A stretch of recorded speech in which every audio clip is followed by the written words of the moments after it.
Follow the money. That's what I always say. You always follow the money. Yeah. This is Follow the Money with Mitch Moss and Pauly Howard on VSiN. Here we go. It is Follow the Money on VSiN, the sports betting network. Mitch Moss along with Pauly Howard. We are live in downtown Vegas from the Circa Resort and Casino here on Super Bowl week. Busy show lined up today. Warren Sharp on the program coming up in about 90 minutes. He's on the show today to get some bets in on the Super Bowl. Dr. David Chow later on in the program. Spoiler alert, he has concerns about Drake May's shoulder. Max Hoffmeyer on tonight's college basketball card. Maybe sneak in some future talk with him as well. I can't wait to talk to Chow when he's on the program today, Pauly, because he reached out to you. You guys were chit-chatting back and forth, and he was expressing his concerns overall about the shoulder for May. And you go back and look, of course, this is like late last week. He missed Friday's practice, the right shoulder, but also the illness that kicked in. And this will obviously be a thing to monitor throughout the entire week, and I'm sure we'll have a bigger update coming up on like Wednesday. He's more concerned about Spillane, so that's also something to watch. We got a couple things to kick around with him. So I know he put video out there after he was tackled on the long rush, and then the horrible throw on third down that wasn't even close, which was after the flea flicker. But certainly the time off is going to help him too. And then he got sick. So as Vrabel said, it's our 21st game. No one's 100%. But I know when we talked to Ira Kaufman, he said 60, 70 on Mayfield when we knew he was hurt. It'd be nice to get a percentage on Drake May. Yep, no doubt. And here was Drake May when he was asked about that shoulder missing practice last week. Were you limited at all? Do you anticipate being limited moving forward? I'm just, trying to do whatever I can to, get back to 100%. And I think a lot of people in the locker room would say the same thing. Having a 2-week break, it's nice to maybe rest a little more and get back to get to know the Seahawks as good as I can. And from there, looking forward to getting, out to practice and trying to transfer that to live, game reps. Spend time. That's why you have, trainers. And, I think it's just been, one of those things where it's a long season and sometimes things show up and, do whatever I can to, feel 100%. And I'm sure I'll get, if not there, as close as you can, 99, or do whatever I can to make sure I'm throwing. And like I said, do whatever I can to help the team win. That feels a little bit like his head coach is Mike Vrabel. Vrabel, of course, played for Bill Belichick. Belichick never said anything. May actually did give you a good soundbite there, but it's like, okay, we're going to keep this tight-lipped. And even if you are like 60%, you cannot make anybody even think twice about the shoulder being a problem here for the game. Mm-hmm. So we'll find out in the game early on, too, by the way, if this awesome Seahawks defense gets to him and they put him on his shoulder, he'll feel that pain immediately. That'd be something. Yeah, it would be. Yeah, because there's also a prop up here at Circa. Will Dobbs take a snap? And it's 8-1. They also have Drew Lock in there, too, if you think it'd be a blowout. Or Elway. If he has, like Elway play, he has to use the bathroom. Kenny Pickett last year. Yeah. Will the backup get in there? Good call. 8-1 on both. Okay, so on Friday's program, we did run down like all these predictions. It was ESPN, it was the Athletic, so on and so forth. And literally every single person who selected a team to win this game, it was Seattle. A lot of it was in a route to the predictions. That can never be a good thing. And some sports books have been reporting over the weekend anyway that the most popular bets are Seahawks out numbers. Mm-hmm. And you go and look at DraftKings right now, 66% of the bets on Seattle in this game, 73% of the handle. I'm looking at the betting splits right now at vsin.com. They also show the numbers over here at Circa, which they take more sharp action. 67% of the bets now on Seattle, 53% on the Seahawks, but yet the number remains 4.5. Again, it just seemed this game screams Seahawks in a blowout, but everybody's predicting that, and it's never that easy. Yeah. Ever. Yeah. And people on the other side are still worried about Darnold. How about that, Mitch? That could happen too. The guy who led the league in turnovers. So I think they'll win a low-scoring game, and it could be ugly, and that would help out with some of these props. Well, we'll see if that happens. But it is troubling that everyone's looking at Seattle here. What does your betting portfolio look like now that we had the entire weekend to have more props maybe added? You looked around some more. They did a good job here. Will Hill added stuff. You went to Boomers. So a lot of books also came out Thursday and Friday with some interesting stuff. Shortest scoring drive of the game, 59.5 seconds. That is available at several books now. How about that? You got to go over, right? Well, are we going to get a 4-play drive in under a minute? I know. Probably not. That one's good. Now, are we going to get a 1-play drive? Could it be a punt return? Both these teams are awesome returning kicks. Yeah.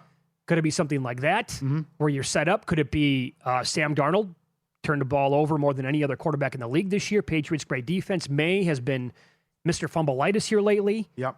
So could you get a turnover where the other team starts a drive like inside the 30 and wham, bam, thank you, ma'am, 3 plays later, they're in the end zone? Yeah.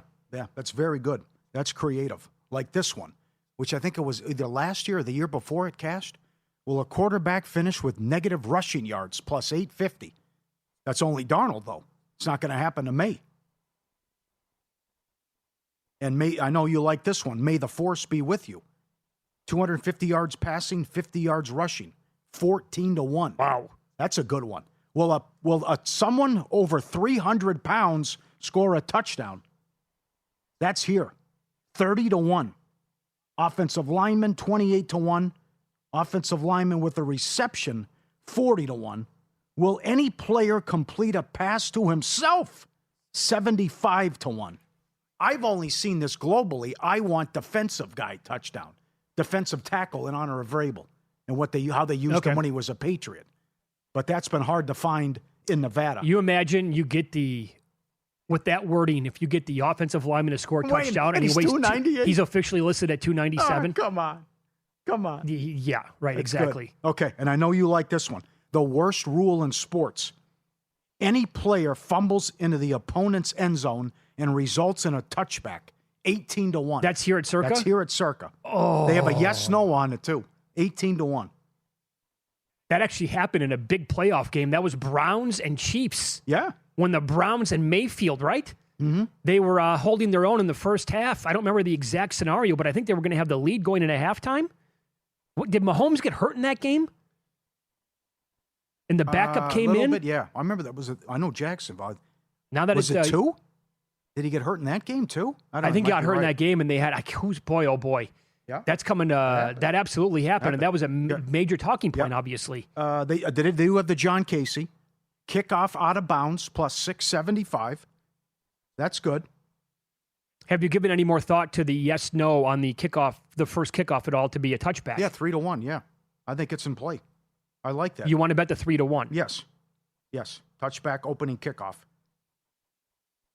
Score on the last play of the game plus 650. And in honor of the Malcolm Butler game, will there be an interception in the final minute?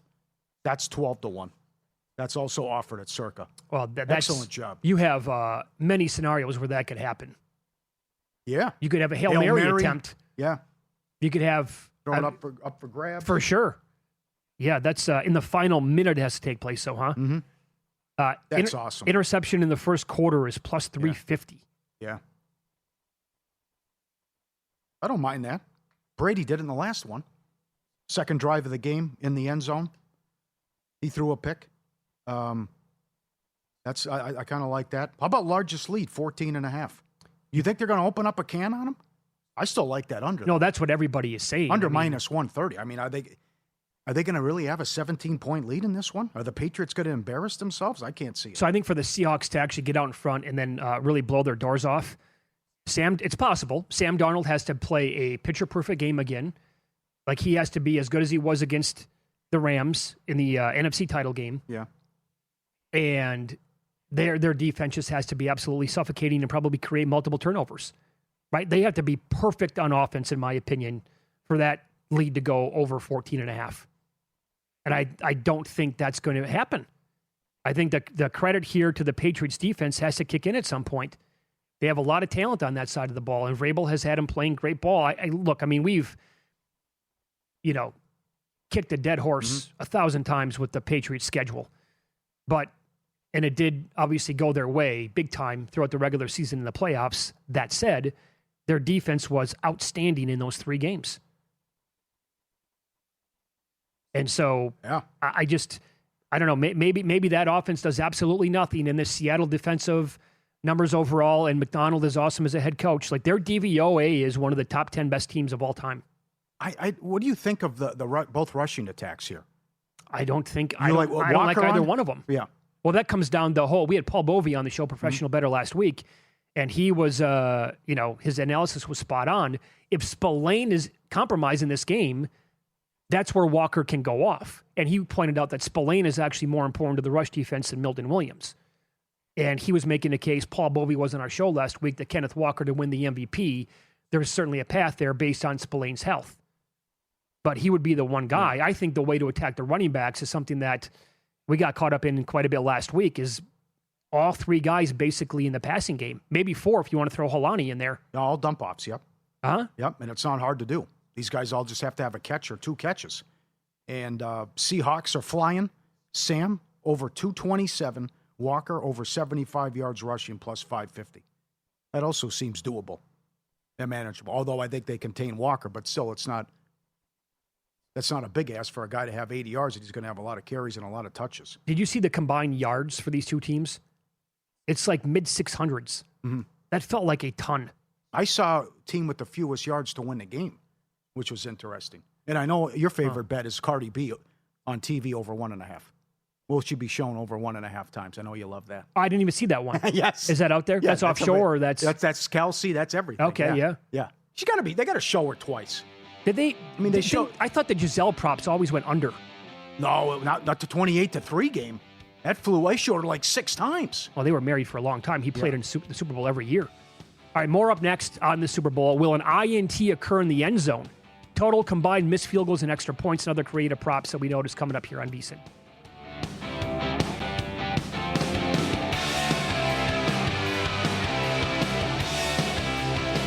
So you're listening to this podcast because you want an edge. But what if I told you you're only halfway there? You've got the mindset. Now it's time to get the toolkit to match. Here's the thing. Pro bettors spend thousands on data and tools, but what they don't want you to know is you can get the same edge for a fraction of the cost with VSiN Pro. With VSiN Pro, you get access to expert picks, public betting data, prop projections, powerful tools, analytics, and more. Tap the link in the description and see why thousands of bettors are already using VSiN Pro to cash more bets.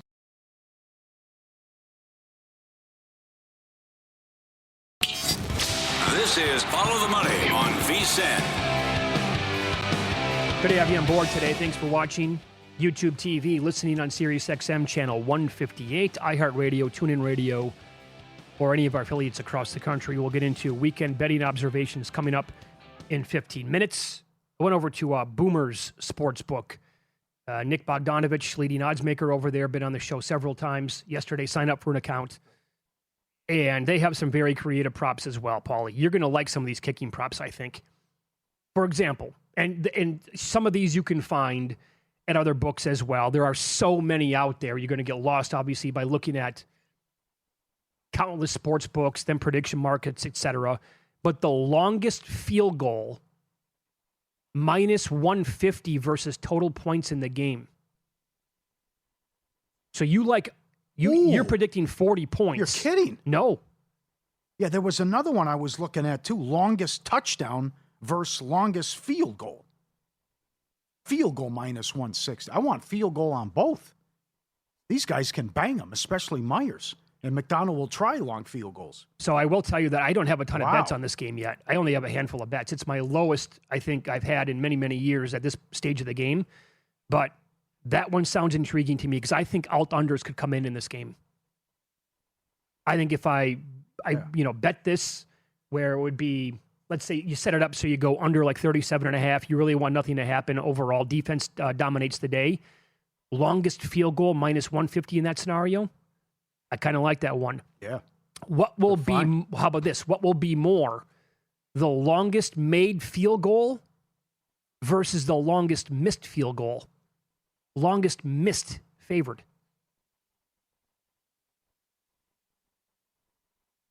Okay. So will anybody attempt one that's like 58 yards? And it'll come down to that one kick. Yeah, Caesars offers, will someone make a 70-yard field goal? Jesus. And also 65 is offered, too. What's 65? I can't remember. It's got to be 10 to 1? Yeah. No, I think it's bigger than that. Okay.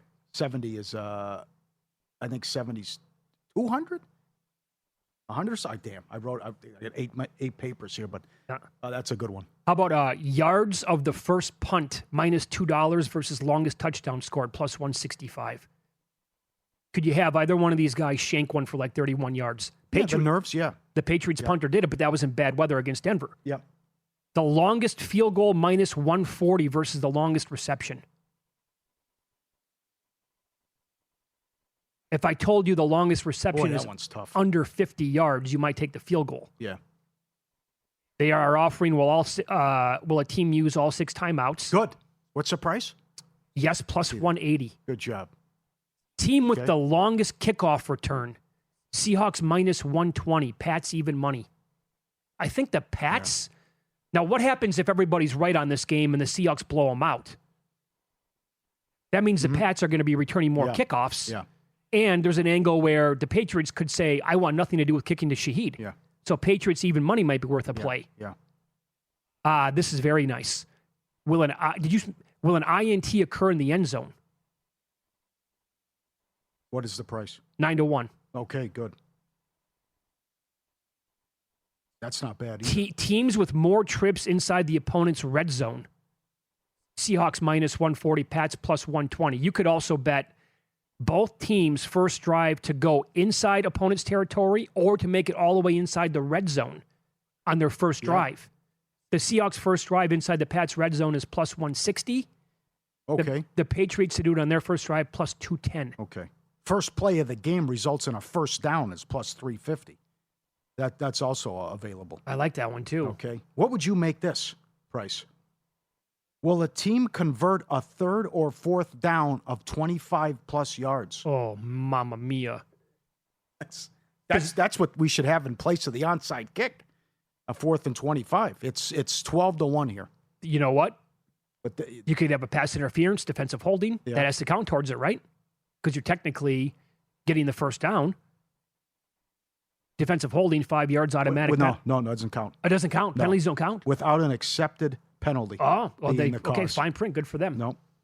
Then no. Yep. If the penalty counted, then I would lean at that number. Yes. They really went all out with the kicking. That's a good job. Oh, here's another one. Good job, Nick. You'll like this one a lot, Pauly. Total missed field goals and missed extra points combined. Over 1.5 is plus 310. Can we get 2 missed kicks? We had 4 in one game. 4 in the AFC title game. Myers did miss 2 against San Francisco in Week 18. Well, this is where you want nothing to happen, and they're settling for long field goals on 4th and short. I could see that. Yeah, they both miss it. That's in play. Could you have an extra point shank off the crossbar again? Yep. That's a good one. Find. I think that's really fun. Yeah. What's your prediction for the score? We had to have them in today. I think I did 23-17. Seattle. You? 24-16 New England. Oh, no. Yeah. What, you went to the dark side? I had to do it. I had to do it. Because it's so popular? It's one-way traffic. Yeah. There were only, I don't know how many people here. MVP? Who was your MVP? Well, I think only one guy can win it if the Patriots win. I think it's May. Okay. I don't see them winning the game with him having a pedestrian game and then. Yeah, that sounds fair. Like a running back would have to go off. Sure. But it's, I think a handful of us were on the Patriots, but an overwhelming amount of people on Seattle again here, and mostly picking like Seattle to win big. So I just, it's a 4.5 point spread. Mm-hmm. Is the market completely wrong in this game? Are we going to look back on Sunday night and say, my God, they should have been 10? Which obviously I'm joking about that, but. Do you think he's hurt? I can't wait to hear from Dr. Chow on that. I got to hear the breakdown. I think he's hurt, but the week off helps. It'd be interesting to see if he would have played if they didn't have the week off, or how much it bothered him. So, Chow putting out the video of the horrible throw on 3rd down. It's also bad weather, but it's you're not going to get anything from these guys either. So maybe there was something there, but the week off's going to help him. But that'll be something to monitor right away. And I based on nerves, based on sick, based on bad shoulder, I would say first pass incomplete. No, 2-1. Yeah. I think if you got to bet both guys, I think. Incomplete, yes, excuse me. First pass incomplete is 2-1. If it starts 2-0 with both guys going incomplete, that's a really nice start to the day. Mm-hmm. But if you only go 1-1 on that, again, you're going to make money because both guys are around 2-1 on the incomplete pass. Might not be bad. But also, like, if the shoulder truly is giving him some problems, isn't that where all of this stuff underneath and the backs and the breakdowns that we had last week from Paul Charchian and others about Ramondre Stevenson and Travion Henderson being the guys with their catch props to go over and the yardage as well? Those are the 3 bets that I put in to the guide that's coming out this week. It's all on the same guy. I laddered Henderson with the receptions, with the yards. You can still find him at 30-plus yards at 12-1 in the game. 18 out of 19 number 2 running backs against Seattle this year caught at least 1 pass. 18 out of 19, including Blake Corum last week, NFC title game, when he caught 3. And that was 17-1 for him to catch 3. What did you get again? With the ladder, 11-1, what was it? Well, that's available right now. Yeah. That I saw, 30-plus was 12-1. Okay. You get better than that? Because I always read the picks, and Bill 80 sends it out in the email. At Hard Rock, Ohio, he got over 24.5 yards, 11-1. That's insanity. Oh, man. It's a dump off that he could. I mean, that guy's a home run hitter. He's their most electrifying offensive player. Yeah. Not named Drake May. 24.5 is what? So they're saying, man. They're saying he's not going to be part of this game when you look at the props, and but also the passing attack. But I just need one dump off, and it's, could be a house call. The guy's explosive. Sure. We're not asking much. Also have a 10-yard catch, though, too. On top of that, the Seahawks have a ferocious pass rush, and the offensive line for New England is not exactly great. And they've been, the rookies, Will Campbell included, getting dominated here in the playoffs. Or you can go the Stevenson round if you want to. That's a lot of people making that case. I don't mind him MVP 30-1. I think there's a path for Stevenson MVP if he has a big game on the ground and through the air, and maybe gets a couple touchdowns. Headed into big game 60, your last chance to lock in the lowest price we've ever offered on a VSiN Pro annual subscription, $60 off the regular annual price. Code FTM. VSiN Pro gives you every best bet, every host, every guest. The email from Bill 80 in the morning, the DK Circa betting splits, AI-powered prop tools, the videos, the replays, the betting guides, Makinen's Super Bowl simulation, his daily updates and numbers and trends every day in the NBA. It expires after the big game. VSiN.com/subscribe. Code FTM. We will dive into weekend betting observations coming up next from Trevor Noah saying potato last night at the Grammys. Did you see that? Oh, man. Oh, incredible. To a team that can win the entire thing, but I'll explain coming up on Follow the Money. It's VSiN, the Sports Betting Network.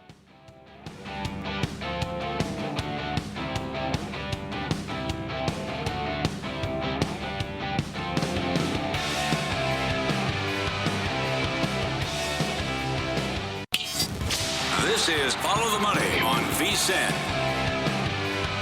I made a bet during the break. We have a day game today in the association, and the Charlotte Hornets are playing at home. They were 6.5-point favorites in that neighborhood against New Orleans. Severe weather in the Charlotte area. They played a day game against the Spurs, beat them over the weekend as well. I bet the Hornets plus 134 to come back and win this game. They were down by 15 at halftime. They were 7 of 30 from deep in the first half. 7 of 30. And they cut the lead down to 5 during the break. It's now back up to 8. The Pelicans lead 67-59. But that was one of my weekend betting observations, is that taking down the Spurs like they did, I have pretty much every way that you can bet the Charlotte Hornets at this point, Pauly. I have them. It's going back to July, 14-1 to make the playoffs. Last week, I think 4-1 to be a part of the play-in, over 24.5 wins. If they win this today, they're at 23. 4-1 to be part of the play-in. Yeah. I think they're going to be definitely in the play-in. If they make it. I don't want to jinx you, but in the play-in, because they're 7 back of Philadelphia. Right. And they're only 2 back of the reeling Bulls. And maybe, I don't know what's going to happen with the Bulls. They already made a trade, and the odds plummeted on them to acquire Freak from 45-1 to 4-1 at DraftKings. That's nuts. Yeah. But if they, as Tim McMahon said today on ESPN.com, I guarantee they passed the Bulls. They just had an incredible month. Their offensive rating was 121 Oh, points per 100 possessions. Defense was 109. That was 5th in the league. They had the best road point differential in a month in NBA history. Mm-hmm. And when Ball, Knipple, the Abate, the Moose, Miller, and Bridges are out there, they're 15-7 with an offensive rating of 140 points per 100 possessions and a net of 30.4, which is unbelievable. So they can definitely do this to catch the... who knows? I mean, the Atlanta Hawks have been a big disappointment. They're only a game and a half behind the Hawks, and Atlanta is the 10. So if you just get in there and give you a chance, now you're going to have to win maybe 2 games. We'll see what seed they get. But you're 5 games out of the 8 seed. But you are playing great basketball. You've won 6 in a row. You mentioned what they did against the Spurs, and let's not jinx them here and get a loss after we're ready to pump their tires. So let's keep this going, but those are incredible numbers. They just missed back-to-back three-pointers, by the way. On one possession, they got the offensive rebound to cut it to 2, and now the other way, bam, back up to 10 now for New Orleans in this game. But like I said, the Hornets were not ready for this game today, and their power rating, I think, is pretty much at the peak right now, and I'll expand on that coming up in the next hour of the program. You know what? I'll do it right now, because this game, again, where it closed, when you look at the Pelicans playing in some of their most recent games, they were just catching 6.5 against Philadelphia. On the road, they lost by 10. So think about how well Philadelphia's been playing here with Embiid on this tear that he's on. They were catching 9.5 against Detroit. The Pelicans were. They were plus 7.5 at Orlando, like early January, lost by 10. They were plus 10.5 at Atlanta. They were laying, this goes all the way back to the beginning of the year. They were laying 3.5 hosting Charlotte on November 4th. The Pelicans were. But that's how much the Charlotte power rating has changed. And now you're in the same like stratosphere as Philadelphia when you're playing these other teams. I don't think it can get much higher than that. But I have like 150-1 to win the division as well. Winning this game would be big. But the point, like they are. I think it's unbettable though now. It is. It's they're like too low. They're 12-1. To win the division. Okay, what is to make the playoffs? Oh, I don't even see that. That was lately. like plus 150, plus 140. I think that's too low now. Yeah, because it is. You're going to be in the plane, and you're just better off roll over parlay, assuming they're not the 7 or the 8. I don't think they will be. I think their current power rating in the East is almost as high as any other team in the Eastern Conference right now. Doesn't mean they're going to win the East, anything like that, but that's how good of a nicest tear has been. Kansas Final Four and national title futures comes down to one thing, and they play again tonight on the road against Texas Tech. They're catching points. We saw it rear its head again on Saturday. They are blowing out BYU at halftime, and Bucket Jones was going crazy, and the entire country, they were losing their minds over his performance. And then he couldn't play in the second half. The cramps came and got him again. He has played in 11 out of their 21 games so far this year. I think if you told me right now that he was not going to miss any more time and he played in every game for the rest of the year, I think they're absolutely Final Four worthy. Wow. All right. I think they lose tonight. This conference is so good, and it's a tough turnaround. And you're going to get a Texas Tech team in a foul mood after losing to Central Florida. And they're laying 4.5. 70-yard field goal is 200-1, by the way. Okay, all right. 65-yard field goal is 40-1. How about Arizona now? 22-0. This stretch coming up now, it starts this weekend. Unprecedented, historic. 6 of their next 7 games, starting Saturday, will be against top 15 teams. Wow. At Kansas, Texas Tech at home, BYU at home, at Houston, at Baylor, Kansas, Iowa State. Wow. Jesus. 6 of 7 games against top 15 opponents. They are going to have to earn that 1 seed now and see if they can, how long they can go undefeated. That is nuts. And an observation also, a weekend observation, and an observation from Joe Lenardi.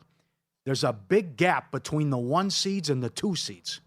So you asked me Friday, because I think Gonzaga is going to be 32-1. They beat St. Mary's, good call by Hoop, so they didn't cover, and it went under. I think they're going to be 32-1. You would think that'd be a 1 seed, but he's saying he's got them at 3 right now. But he's saying the gap between the 1 and the 2s is historic, big. But other losses are coming. The question is how many are coming for all those 1 seeds that are so good? How many losses can they take, especially if a Gonzaga keeps winning? But even if they stub their toe, is 31-2 going to get them a 1 or a 2 seed? I don't know. That remains to be seen. But it was interesting. He pointed out there's such a big gap between the Big Four. Yeah, if you do that exercise with basically every team at the top in the Big 12 for this month alone, they all have to go through the meat grinder. Like Kansas absolutely has losses coming. Oh, yeah. As we talked about previously on this show. Another observation from the weekend, Justin Rose ran away with the tournament, PGA. Good for him. 1855, wire to wire. He is going to be way too popular of a bet at the Masters because of what he just did. And last year, he was the first-round leader. And, oh, by the way, he pushed Rory McIlroy to a playoff last year. Mm-hmm. He's down to 35-1. I would love to see that guy win the Masters. I think that'd be great. Seems like a really cool dude. But at 35-1 right now, and based on that performance this past weekend, I think everybody's going to make a case for him, and I can't be a part of that. There was a big signing over the weekend in Major League Baseball as Gino Suarez signed a 1-year deal to go back with the Cincinnati Reds. So in that ballpark, one of, if not the most hitter-friendly ballparks in the entire league, he hit 49 home runs last year with 2 different teams, Arizona and Seattle. He's 50-1 most home runs, 65-1 most RBIs, plus 230 to hit 40 home runs, 11-1 to hit 45, and 35-1 to hit 50. That guy has 50 home run power. Okay. I don't know if the bet at 50-1 is worth a flyer because of the guys he has to beat out for most home runs, but it doesn't matter. They just come out, hit 214, and go smack 45 home runs. I think there are some numbers there to look at, and more on this coming up in the next hour on mentions at prediction markets. But Trevor Noah came back from a break last night during the Grammys, and he said potato, adding, quote, "If you had me saying potato on Pauly Market, you just made a ton of money. Noah _22, whoever that is." So it sent people who follow this into a tizzy. Like, did he actually just make himself a ton of money by saying that word? And then people quickly realized that potato was not actually offered. That was just his version of the joke. Okay. To bring it up. Well, it happened. Didn't it happen last week with Trump? He said something bizarre in exact order what it needed to be. I think that's the case. In a press conference? Mm-hmm. Yeah. It's just wild. Purdum's got a great article on it. The mentions and the menus up there exploding. And that's something. And also how that cashed last week, too, with what he said. The volume now involved with these markets, just on the mentions, it's up to like $4.5 million per game. This guy was a CPA. Now he's a trader. He's betting $20,000 on these mentions. Yep. He goes, I have value here, where you would think that what a catch should be mentioned every game or something like that, and what the percentage is. And you would think that would happen on a regular basis. Yeah. It's an incredible article. A guy who's like 25 years old, who basically, he's really good at coding. He's like, I'm just going to come up with some stuff, some programming on this right now to find out these key phrases, how often it's said. And he found like markets that these words are rarely said, so I'm going to bet the no on it all the time. And he was raking it in. And then the Collinsworth game a couple of weeks ago, he actually said what a catch, and the guy got killed on the game. Okay, but yeah. win-lose up next. Pauly will give you a 225-1 shot. You heard me. That cashed over the weekend. Coming up on Follow the Money. It's VSiN, the Sports Betting Network.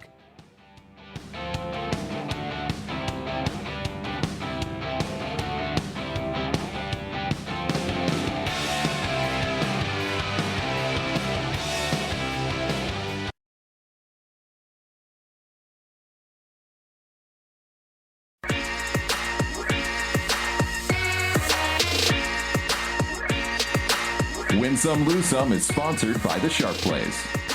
Were you a winner last night? Wow, winning. Or was it a rough one? Well, they can't all be winners, can they? Loser! You're a loser! Pauly Howard recaps the night in sports betting in Win Some, Lose Some. A blowout. It was over on Thursday. First wire-to-wire winner since 1955. Farmers Insurance, Justin Rose, 60-1 to win it, and first-round leader. No drama. Open it up, and no one could catch him. UFC, McCown decision 7-1. Teixeira decision 12-1. Ruffy round 2 9-1. Mikhailov submission 7-1. Round 2 9-1. Hockey, goal in the first 10. Seattle 14-1 run. Buffalo 15-2. Minnesota Wild 16-2 overrun for the game. 11-1 overrun first period and 9 in a row. College hoops, Campbell plus 350. Fordham 6-1. Western Kentucky plus 240. Penn plus 260. Harvard 7-1. Tampa Bay Lightning yesterday down 5-1. 30-1 in play. And they said after the game, the goalie fight changed things and woke us up with Vasilevsky saying, "You want a piece of me? Let's drop the gloves." They were plus 750, down 5-2 as they came back to win. And Coyle hat trick, 225-1 on Friday.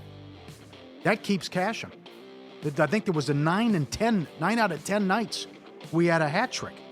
225-1 for a hat trick for that guy, yeah. Subscribe, be part of the team, vsin.com. Our radio and podcast friends, you always want to see these tweets and videos. At Pauly Does Vegas on Instagram. Send them in, we'll put you on. This is awesome. This is Dottie, the puppy, who's watching 101 Dalmatians on TV, sits upright like it's about her family, and doesn't blink once. Locked in. Focused. Awesome. Look at that. That is great. I'm curious for the audience, those of you who have owned Dalmatians before, what it's like as an experience overall. Because look at how beautiful that dog is. Yeah. I mean, it's absolutely stunning. But I don't think I've ever known a single human being who has owned a Dalmatian. That's a good point. I don't know anyone who has a Dalmatian either. It's hard to find someone with a Mastiff or a Great Dane as well. Yeah. Because they're giants. All right. How about this? Pitbull. This is awesome. Look at the tail. The pure joy and excitement. The groceries? Going through the grocery bag, trying to get his treats. Going bag to bag to bag. Finally, look at his tail wagging. He's so excited. And finally he gets, I think it's his jerky or his treats. He's got it in his mouth. Walks into the living room. Jumps up on the chair. And he's ready to go to work. And he's set now. He's got his food. That is awesome. Going through. Peekaboo. After the second or third try, he realizes the treats He gets the routine, right? He's got it. Like That the is treats are going to excellent. be in there somewhere. He's just got to fish them out. All right. How about this? This is a perfect month.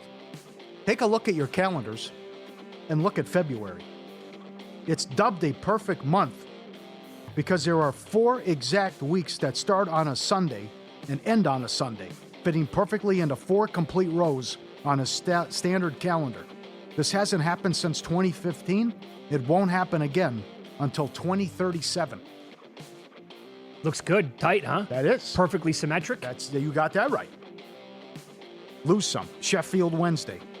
English Championship League. The league below the Prim. We know our buddy Rob, who covers the Seahawks, also covers Sheffield Wednesday. I know the Meat Man doesn't think they're going to win another game.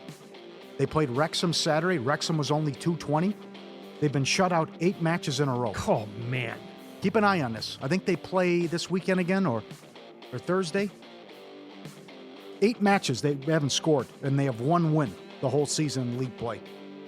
And the Bad beat the Bruins up 5-1 in the second and lost against Tampa. Super Bowl, the biggest betting event of the year where limits peak and every half point matters. You're not going to outsmart the books or full-time sharps on your own. With the sharp plays, you don't have to. Advanced AI, trusted sources. They track the sharp money on sides, totals, and props before the number disappears. Free reports, alerts, transparent results since 2011. Jeff and the crew been with Follow the Money since day one. Give them a follow. Do a great job. Sharpplays.com, trusted by pros, monitored by the books. Visit sharpplays.com to stay ahead of the line. I just Googled the most consecutive clean sheets ever in the history of the Prim. I know it's a different league we're talking about here. Man U had 14 straight matches in 2008, 2009. Get out of here. Where they had a clean sheet. That's the all-time record. Okay. The next closest is 10. Think about that. 14, that probably will never be defeated. Luke, what's the price tomorrow? Okay, where's the match? Blackburn? All right. So Blackburn plays Sheffield Wednesday tomorrow on Paramount. If you have the package at 11:45 Pacific, they're at home. They're 260. What are they to win a nil? Yeah, that's another good angle too. Total 2.5. Yeah. Wow. 8 draws, 1 win, 19 defeats. And then -7 points because they're in administration. In a world of hurt, now they're sending kids out there. 8 straight matches they've been shut out. Unbelievable. Never even heard of that before. Yeah, right. For one team to go through that. I'm sure it's happened at the, way lower leagues. Who was the team that Meatman came on months ago? Was it Kyrgyzstan? No, Kyrgyzstan was playing somebody. Kazakhstan? Kazakhstan was playing somebody. Or was that the team? He said anytime that they're in action, you got to find a way to fade them. Mm-hmm. And he said that they're one of the worst clubs in the entire world. Okay, and it played out like that? So this bet that I have in the Hornets right now to win the game outright, they were down by 15 at halftime. They couldn't make anything. Right now, 48 seconds to go, third quarter. They're down by 1. But they've been sloppy here to close the third quarter. Back-to-back turnovers when they could have taken the lead. Missed shots that were wide open. And it's Hornets basketball right now. Their possession, 15 seconds to go on the shot clock. But I would like to have this team win this game, and I'd like to see this get real where they can make a run in this division. I don't think the teams that are, like, who scares you in that division overall? You mentioned Atlanta. They've been a mess all year. How about the Magic? San Antonio did not get back home until yesterday afternoon. Did you see that story? Mm-hmm. They were stuck, and they had to, go through, I believe, Atlanta to get back to San Antonio, and they got stuck again or delayed. And so the game was pushed back until 8 o'clock Central Time last night, and the Magic... Well, people assumed that Wembanyama was not going to play. Then he announced that he was going to be in. And then that number went from San Antonio -6 down to 2.5, and it shot back up.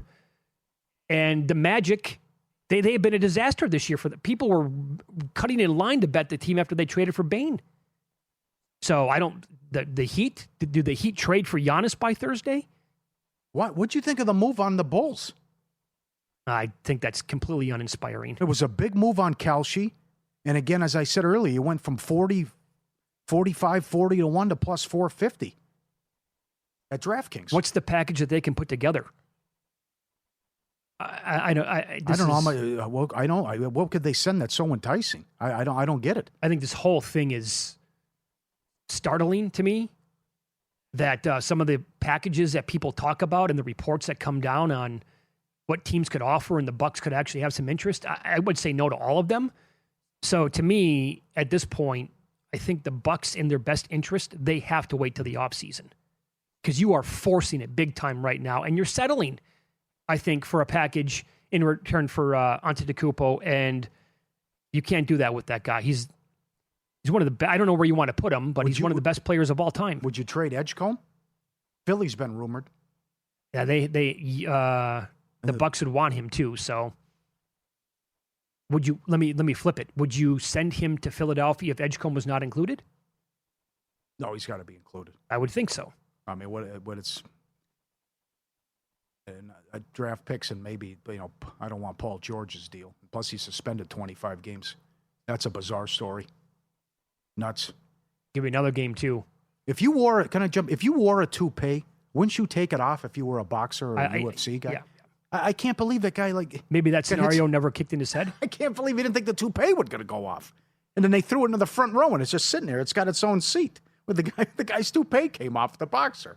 It's like there's a good chance that can happen. It's David Spade and Tommy Boy is what happened. Oh, I guess. I mean, yeah, he had fun with it though. Yeah, joking around about it. I guess it wasn't on there that tight. Got to really do a better job. Does that ever should Elaine been able to rip it off George's head like that, or is it just supposed to be on stronger? That's I don't know. That was a tough call, but that was surprising. That if he goes out, it's a stiff to win, knock it up. I'm gonna guess the guy gets what a credit to his opponent. Hit him so hard he lost his toupee. That probably his whole camp probably never thought of that scenario. Yeah, right. Is he gonna take one so hard to the chops that the toupee is gonna go flying up, and then he's gonna be even more embarrassed? You got to think of every angle with this kind of stuff, huh? Yeah. They did not do that. Yeah, you got to own it. I know. It was good. You can always get in touch with the show on X at VSiN Live, at Mitch Moss Radio, at Pauly Howard. Email is ftm@vsin.com. We will get into tonight's basketball card coming up next. A couple of good ones in college basketball. Small slate in the NBA, but one of the hottest players in the league has gone over this number in 7 straight games. I'll tell you which player that is next.